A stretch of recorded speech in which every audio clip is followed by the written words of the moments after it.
ত্রয়োদশ জাতীয় নির্বাচনকে ঘিরে ক্রমেই উত্তপ্ত হয়ে উঠছে রাজনীতির মাঠ।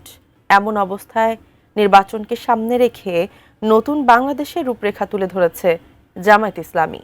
প্রশ্ন হচ্ছে, জামায়াতের সেই রূপরেখায় কি রয়েছে? বিস্তারিত জানাচ্ছেন শেখ ফরিদ।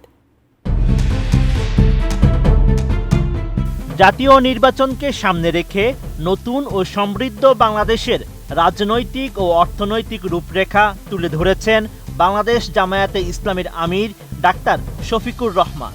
তিনি বলেছেন, দেশের প্রধান চ্যালেঞ্জ এখন টিকে থাকা নয়, বরং স্থিতিশীলতা নিশ্চিত করা। নতুন বাংলাদেশ হবে ইনসাফ ও মর্যাদার, যেখানে থাকবে দুর্নীতির বিরুদ্ধে জিরো টলারেন্স। 20 জানুয়ারি কূটনৈতিক প্রতিনিধি, রাজনৈতিক নেতা, শিক্ষাবিদ, শিল্প উদ্যোক্তা, সুশীল সমাজের প্রতিনিধি ও সাংবাদিকদের উপস্থিতিতে আয়োজিত পলিসি সামিট 2026 অনুষ্ঠানে তিনি এমন রূপরেখা তুলে ধরেন। নতুন বাংলাদেশ তৈরিতে ডাক্তার শফিকুর রহমান মোট 26টি রূপরেখা তুলে ধরেন, যেখানে স্বাস্থ্য খাতকে অগ্রাধিকার দিয়ে তারা জিডিপির 6 থেকে 8% বাজেট বরাদ্দ করেছে। স্মার্ট সোশ্যাল সিকিউরিটি কার্ড চালু, যেখানে একসঙ্গে থাকবে এনআইডি, টিআইএন, স্বাস্থ্য এবং সামাজিক সেবা কার্ড। প্রথম 3 বছরের জন্য সব শিল্পে মওকুফ করা হবে গ্যাস, বিদ্যুৎ ও পানির চার্জ। এছাড়া কৃষকদের জন্য রয়েছে সুদবিহীন ঋণ সুবিধা। RICL TMX, যুগের পর যুগ স্থাপনা থাকে মজবুত। সেই সঙ্গে শিক্ষার্থীদের জন্য কিছু পলিসি নিয়েছে এই ইসলামী দলটি। তার মধ্যে রয়েছে গ্র্যাজুয়েশন শেষে চাকরি পাওয়া পর্যন্ত সময়ে 5 লাখ গ্র্যাজুয়েটকে 2 বছর মেয়াদি মাসিক 10,000 টাকা সুদমুক্ত ঋণ দেওয়া হবে। মেধাভিত্তিক 1 লাখ শিক্ষার্থীর জন্য দেওয়া হবে মাসিক 10,000 টাকা ঋণ। প্রতি বছর বিশ্বের সেরা বিশ্ববিদ্যালয়ে 100 শিক্ষার্থীকে সুদমুক্ত ঋণে সরকারিভাবে পাঠানোর সুযোগ, যেখানে মেধাবী গরিবের সন্তানরাও যেন হার্ভার্ড, MIT, অক্সফোর্ড ও ক্যামব্রিজ বিশ্ববিদ্যালয়ে পড়তে পারে। এছাড়া ইডেন ও বদরুন্নেসা কলেজ একীভূত করে বিশ্বের সর্ববৃহৎ নারী বিশ্ববিদ্যালয় প্রতিষ্ঠা করার প্রতিশ্রুতি দেওয়া হয়েছে।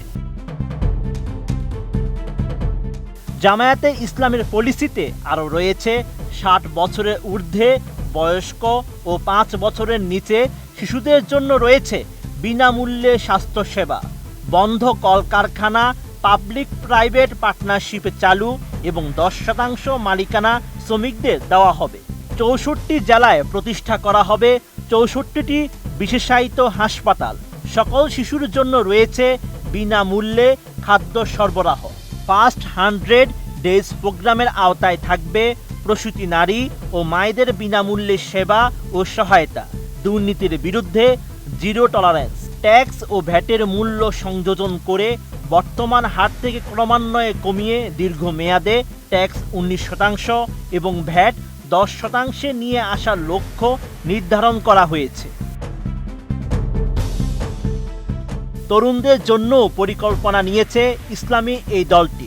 তার মধ্যে রয়েছে দক্ষ জনশক্তি ও জব প্লেসমেন্টের জন্য গঠন করা হবে নতুন মন্ত্রণালয়। 5 বছরে 10 মিলিয়ন তরুণকে দেওয়া হবে বাজার ভিত্তিক স্কিল প্রশিক্ষণ। প্রতিটি উপজেলায় গ্র্যাজুয়েটদের জন্য স্থাপন করা হবে ইউথ টেক ল্যাব। প্রতিটি জেলায় জেলা জব ইউথ ব্যাংক গঠন করে 5 বছরে 5 মিলিয়ন জব অ্যাক্সেস নিশ্চিত করা হবে। নারী, তরুণ ও অবহেলিত জনগোষ্ঠীকে প্রাধান্য দিয়ে তৈরি করা হবে 5 লাখ উদ্যোক্তা। সেই সঙ্গে ফ্রিল্যান্সার তৈরি হবে 1.5 মিলিয়ন। স্বল্প শিক্ষিত যুবকদের জন্য চালু করা হবে উপযোগী স্কিল ডেভেলপমেন্ট প্রোগ্রাম।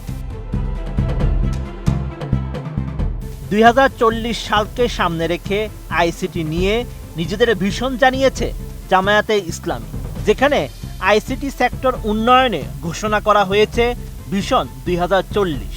2030 সালের মধ্যে 2 মিলিয়ন আইসিটি জব সৃষ্টি ও প্লেসমেন্ট তৈরি করবে। ফ্রিল্যান্সার ও ডিজিটাল রপ্তানির জন্য স্থাপন করা হবে national payment gateway. ICT sector থেকে 5 মিলিয়ন মার্কিন ডলার রপ্তানি আয়ের লক্ষ্য। সেই সঙ্গে আইসিটি খাতে সরকারের 1.5 মিলিয়ন মার্কিন ডলার ব্যয় সাশ্রয়ের লক্ষ্য। এছাড়া দলটির লক্ষ্য শ্রমনির্ভর অর্থনীতি থেকে জ্ঞানভিত্তিক অর্থনীতিতে রূপান্তর। Sheikh Farid, ATN news.